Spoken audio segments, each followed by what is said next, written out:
आप देख रहे हैं खबर प्रवाह। खबर बिना रुके, सबसे पहले।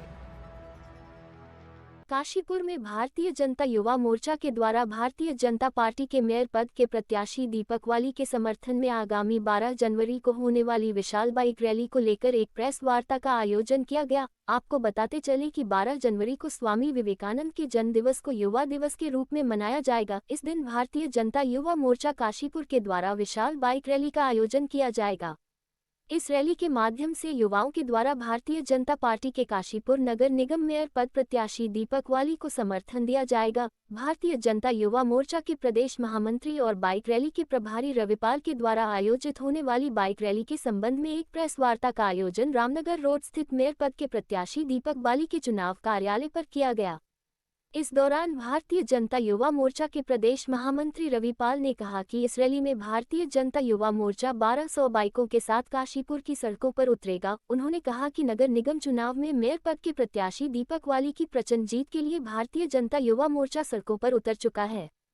जिस तरह से पूरे प्रदेश भर में मुख्यमंत्री पुष्कर सिंह धामी के नेतृत्व में विकास की लहर दौड़ रही है और दूसरी पार्टी छोड़कर युवा भारतीय जनता पार्टी में शामिल हो रहा है, इससे प्रतीत होता है कि भारतीय जनता पार्टी नगर निगम पद का चुनाव प्रचंड बहुमत के साथ जीतने जा रही है। बीते 2 दिन पूर्व कांग्रेस के 3 बड़े चेहरे जो कांग्रेस पार्टी छोड़कर भारतीय जनता पार्टी में शामिल हुए हैं, उन सभी को संगठन का अच्छा अनुभव है, जिसका लाभ भारतीय जनता पार्टी को चुनाव में और 12 जनवरी को होने वाली बाइक रैली में मिलने जा रहा है। कॉन्फ्रेंस का आयोजन किया गया है, किस परिप्रेक्ष्य में? आगामी 12 जनवरी को विवेकानंद जयंती के उपलक्ष्य में एक युवा दिवस रैली आयोजित की जा रही है, जिसमें भारतीय जनता युवा मोर्चा 1200 बाइकों के साथ रोडों पर निकलेगा और भारतीय जनता पार्टी की ये नगर निकाय चुनाव में प्रचंड जीत के लिए भारतीय जनता युवा मोर्चा सड़कों पर उतर चुका है। और आने वाले समय में जिस प्रकार से माननीय मुख्यमंत्री पुष्कर धामी जी की लहर चल रही है, और उसी प्रकार काशीपुर का युवा माननीय मुख्यमंत्री जी के साथ कंधे से कंधा मिलाकर खड़ा है और भारतीय जनता पार्टी एक प्रचंड बहुमत के साथ जीत हासिल करेगी। 2 दिन पूर्व कांग्रेस पार्टी छोड़कर जो शोभित गुड़िया, चेतन अरोड़ा तथा अतुल पांडे पार्टी में शामिल हुए, उनका कितना इफेक्ट पड़ने जा रहा है उन लोगों का आने का, बाइक रैली की बात की जाए तो?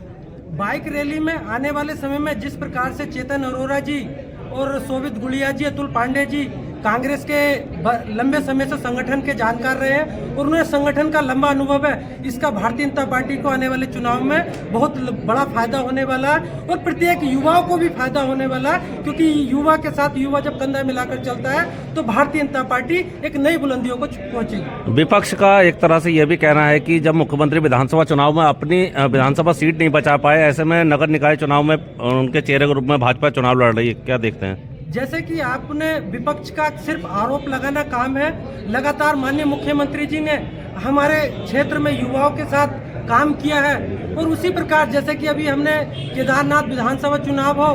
इसमें एक प्रचंड बहुमत के साथ जीत हासिल की है और माननीय मुख्यमंत्री जी की कार्यशैली से प्रभावित होकर कांग्रेस खत्म हो चुकी है और कांग्रेस मुख्यमंत्री जी के सामने कहीं नहीं टिक रही है, लेकिन लगातार बयानबाजी कर रही है। कांग्रेस खत्म हो गई है, तो इसलिए कांग्रेस को ये नहीं बोलना चाहिए।